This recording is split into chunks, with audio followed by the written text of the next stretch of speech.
Assalamualaikum warahmatullahi wabarakatuh. Halo rekan-rekan mahasiswa Teknik Sipil Universitas Muhammadiyah Yogyakarta. Kembali lagi bersama saya Guntur Nugroho pada mata kuliah analisis struktur. Pada kesempatan ini tema yang kita ambil adalah analisis struktur metode matrik dengan pembahasan tentang sistem trust dua dimensi. Pada sesi kali ini kita akan melakukan penyelesaian dari sebuah persoalan. Ada sistem truss dua dimensi. Di sini ada batang satu. Kita lihat di sini, kawan-kawan bisa melihat semuanya. Nah, ini sebagai batang yang pertama, kemudian ini adalah batang yang kedua. Nah, mempunyai tumpuan di titik yang pertama atau nodal 1, itu tumpuannya adalah sendi, kemudian nodal yang kedua tumpuannya juga sendi. Batang ini terhubung pada join yang ketiga, di mana di join 3 itu ada external load gaya arah vertikal sebesar 50 kN, kemudian arah horizontal sebesar 100 kN.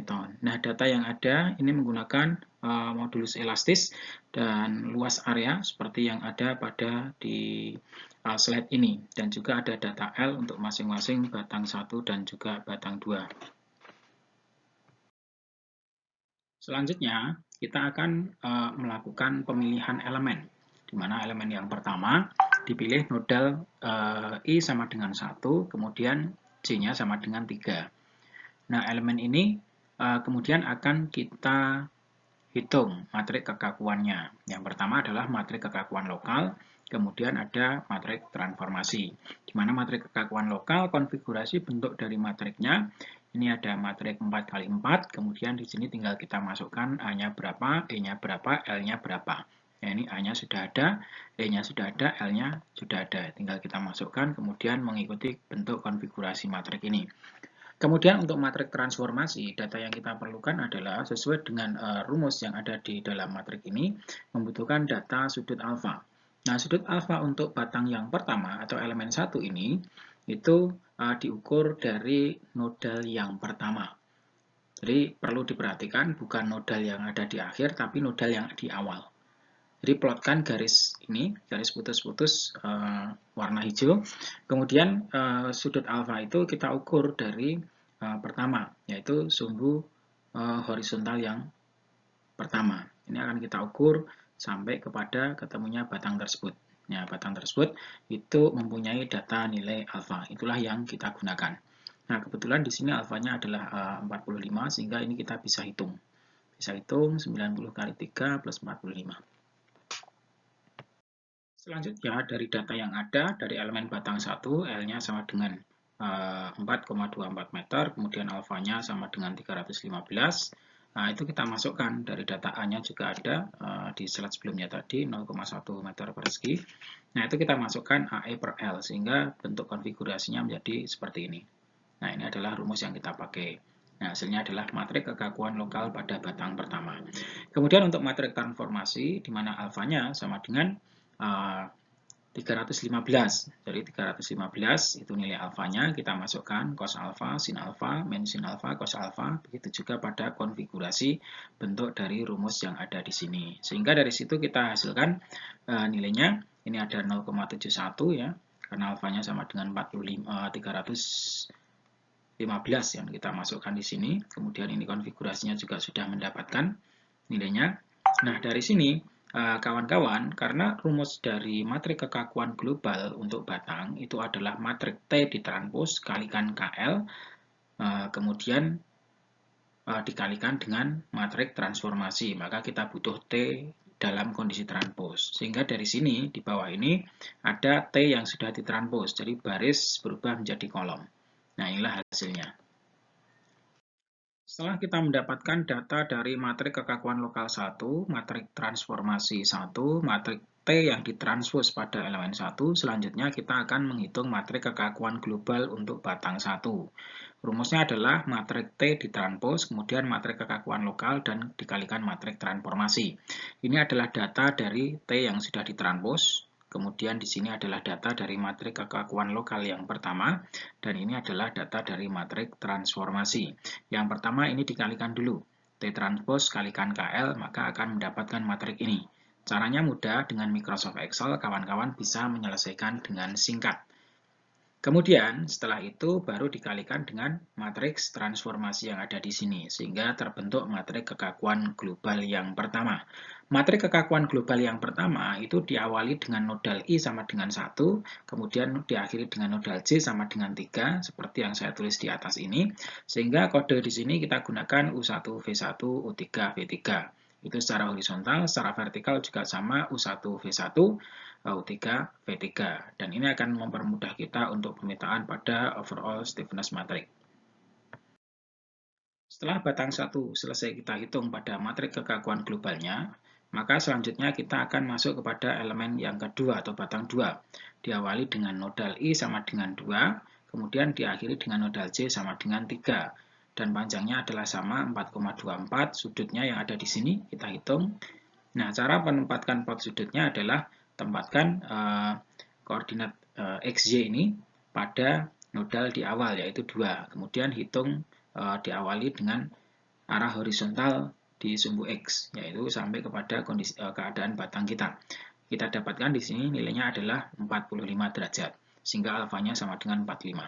Nah, yang pertama, untuk matriks kekakuan lokal, maka rumusnya adalah AI per L dikalikan dengan konfigurasi matriks seperti yang ada pada slide sebelumnya tadi, sehingga kita mendapatkan matriks yang ada di sini. Ini adalah matriks kekakuan lokal untuk batang yang kedua. Kemudian dengan nilai alfa sama dengan 45 derajat, kita masukkan kepada rumus matriks transformasi, didapatkan matriks T yang kedua atau pada elemen yang kedua. Selanjutnya, setelah itu, maka kita akan melakukan transpose pada elemen matriks T, sehingga didapatkan matriks T dalam bentuk transpose. Ini adalah T transposnya. Nah, dengan data ini, maka kita akan melangkah pada perhitungan matriks kekakuan global untuk batang yang kedua. Nah, untuk matriks kekakuan global pada batang yang kedua, kita akan menggunakan rumus T ditranspos pada batang 2, kemudian matriks kekakuan lokal 2, dan matriks transformasi. Nah, matriks kekakuan global yang kedua ini kita T yang sudah kita transpos, kemudian matriks kekakuan lokal yang kedua, posisinya ada di sini, kemudian dilanjutkan dengan matriks transformasi. Ini adalah matriks T-nya. Dari situ kita kalikan, kawan-kawan bisa menggunakan Microsoft Excel agar solusinya lebih cepat dan sangat mudah di situ, sehingga hasil perkaliannya menjadi sebuah matriks kekakuan global untuk batang yang kedua atau KG2. Nah, pada KG2 ini perlu dicermati bahwa nodal I itu diawali dari titik dengan kode 2, kemudian J-nya adalah 3, sehingga kita tuliskan U2, V2, U3, V3 secara horizontal, kemudian vertikalnya juga sama, U2, V2, U3, V3, dan ini akan mempermudah kita untuk penempatan overall stiffness matrix. Selanjutnya, setelah kita menghitung matriks kekakuan global pada batang 1 dan matriks kekakuan global pada batang yang kedua, akan kita masukkan ke overall stiffness matrix atau matriks kekakuan secara keseluruhan, di mana matriks itu terdiri dari, kalau kita lihat di dalam soal, ada join 1, join 2, join 3. Maka akan ada konfigurasi U1, V1, U2, V2, U3, V3. Ini ke bawah juga ada U1, V1, U2, V2, U3, V3. Kodenya seperti itu. Nah, kemudian yang perlu dicermati di sini bahwa kawan-kawan harus memahami pada overall stiffness matrix ini terdiri dari yang pertama dari sebelah kiri kita lihat itu ada vektor gaya atau matriks vektor gaya. Jadi vektor gaya, terus kemudian di sini adalah matriks kekakuan, dan yang paling kanan ini adalah vektor displacement. Nah, untuk vektor gaya ini terdiri dari reaksi tumpuan dan juga gaya luar yang bekerja, sehingga nanti akan kita isikan sesuai dengan boundary condition atau kondisi batas. Untuk vektor displacement itu isinya adalah displacement dan juga rotasi. Nanti akan kita sesuaikan dengan keadaan soal sesuai dengan boundary condition atau kondisi batasnya. Nah, sekarang perlu kita masukkan bahwa batang 1 atau elemen 1 itu terdiri dari U1 dan U3, sehingga masuk di sini U1, V1, kemudian U3, V3, itu akan ada masuk di sini. Jadi kawan-kawan nanti untuk memasukkan disesuaikan, jadi disesuaikan sesuai dengan kodenya yang ada tadi dan dimasukkan ke sini. Untuk batang yang kedua itu nanti kodenya ada U2, V2 dan U3, V3. Jadi ada di blok ini. U2 V2, kemudian U3 V3. Jadi ada di blok ini. Nah, bagi blok yang bertabrakan nanti tinggal ditambahkan saja. Nah, setelah itu untuk vektor gaya, itu kita lihat ada di titik 1, maka dia akan ada reaksi tumpuannya, karena dia ditumpu sendi, sehingga ada gaya yang akan ditahan arah vertikal dan juga horizontal. Begitu juga untuk F2, akan ada gaya yang ditahan arah vertikal dan juga horizontal. Untuk titik yang ketiga, kawan-kawan bisa melihat ke sini, ada gaya vertikal sebesar 50 kilonewton ya, kemudian horizontalnya 100 kilonewton. Maka itu akan kita masukkan. Arah horizontalnya F-nya adalah minus 100, dia ke kiri, kemudian arah vertikalnya adalah minus 100, dia ke bawah. Sehingga dari situ kita sudah menyelesaikan untuk vektor displacement, vektor beban atau vektor gaya, matriks kekakuan, dan kemudian vektor displacement. Nah, untuk vektor displacement, untuk join 1 dan join 2 nilainya adalah 0, karena tidak bisa bergerak baik vertikal maupun horizontal, karena di situ ada tumpuan yang bekerja. Sedangkan titik yang ketiga, dia bisa bergerak ke vertikal dan horizontal, sehingga kita tuliskan nanti akan ada nilai U3 dan juga V3-nya. Setelah kita mendapatkan overall stiffness matrix yang ada di sini, maka selanjutnya tujuan kita adalah untuk mengetahui berapa nilai displacement-nya dengan cara kita lakukan rearrangement dulu atau penyusunan kembali. Kita lihat bahwa konfigurasi bentuknya di sini ada F1, G1, F2, G3, dan F3, G3. Ini nilainya 100 dan minus 100 dan minus 50. Dan kemudian di sebelah kanan ini nilainya U1 V1 0, U2 V2 0, kemudian U3 V3.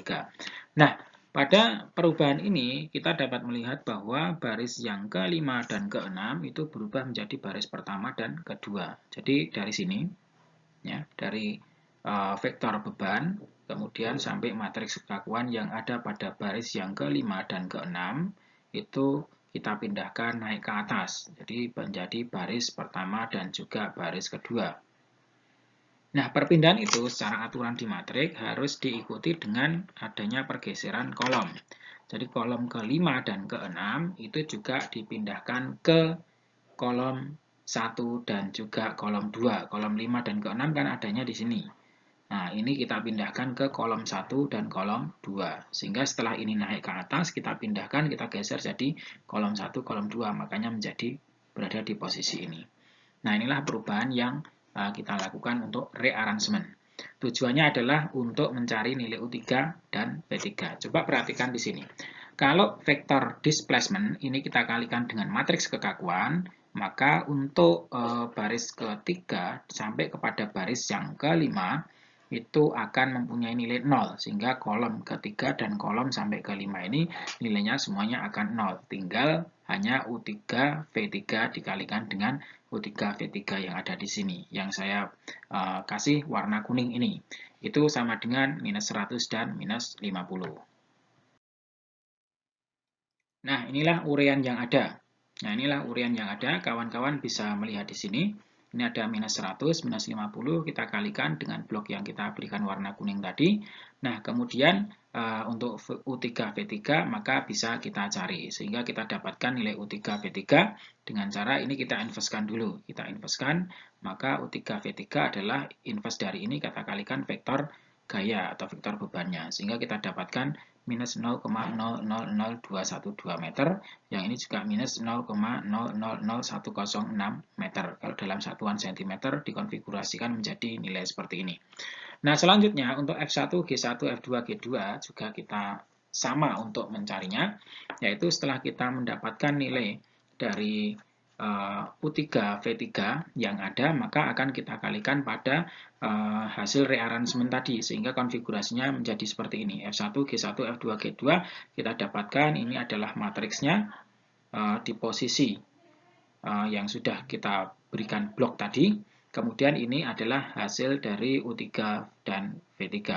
Sehingga tinggal kita kalikan, nilainya F1 gayanya adalah 25, kemudian G1 min 25, F2 75, G2 nilainya juga 75.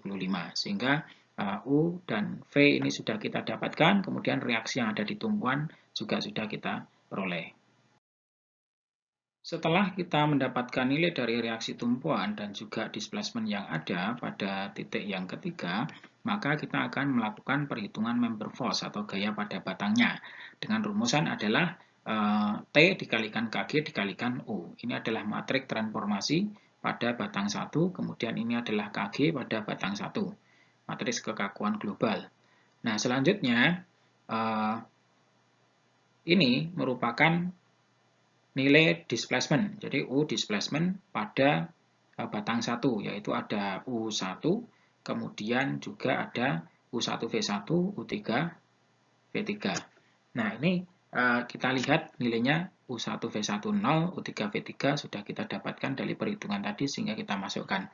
Nah, hasil dari perkalian ini yang sudah ada ini, yang pertama kita kalikan dulu, T kalikan KG, ini dapatnya adalah konfigurasi dari matrik yang ada di sini. Selanjutnya kita kalikan dengan displacement-nya. Sehingga F1 kita dapatkan 35,36 kN, G1 nilainya 0, F3 min 35,36, G3 nilainya 0. Inilah member force pada elemen 1.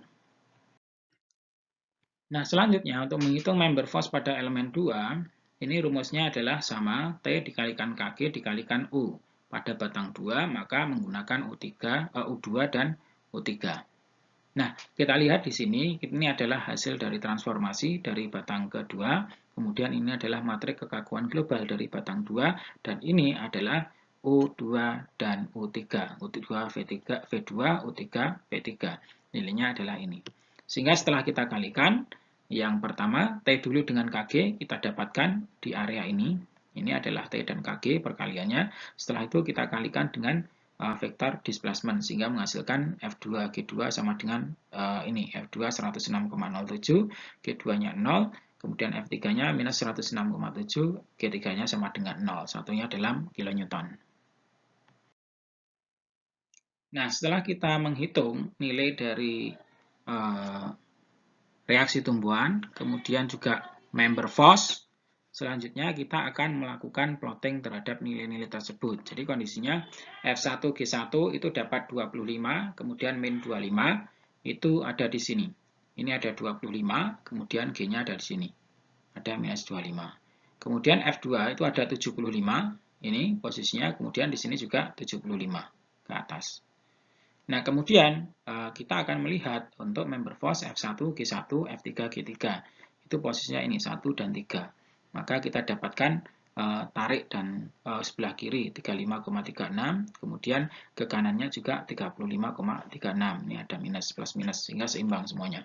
Yang F2, F2, G2, kemudian F3, G3 itu artinya batang yang kedua. Ini ada 2 dan 3. Dapatnya adalah 106,07, kemudian ada minus 106,07. Sehingga di sini arahnya adalah saling menekan. Jadi menekan ke arah kiri dan ke kanan, sehingga di sini keadaannya sudah seimbang. Nah, untuk mengecek apakah reaksi tumbuhan itu sesuai dengan gaya yang bekerja pada elemen ini, kita bisa melakukan bahwa aksi itu akan sama dengan reaksi. Kita lihat aksi dari vertikalnya adalah 50, maka reaksinya juga sama. Ini 50 ke bawah, minus, kemudian positif 75 ke atas, sehingga nilainya tinggal 50, sama. Kemudian untuk yang 100, itu juga sama. Ke kanannya ada 25, kemudian ke kanannya ada 25. Kita jumlahkan nilainya 100, ini nilainya juga 100. Nah, demikian ini sampai di sini. Ini adalah hasil penyelesaian dari ras 2 dimensi. Demikian rekan-rekan mahasiswa Teknik Sipil Universitas Muhammadiyah Yogyakarta, pembelajaran kita mengenai soal dan penyelesaian untuk teras 2 dimensi dengan 2 batang. Semoga memudahkan kita dalam pembelajaran analisis struktur. Mari kita akhiri pembelajaran kita dengan bacaan alhamdulillah dan doa kafaratul majlis bersama. Alhamdulillahirabbil alamin. Subhanakallahumma wa bihamdika asyhadu an la ilaha illa anta astaghfiruka wa atubu ilaik. Billahi taufiq wal hidayah. Wassalamualaikum warahmatullahi wabarakatuh.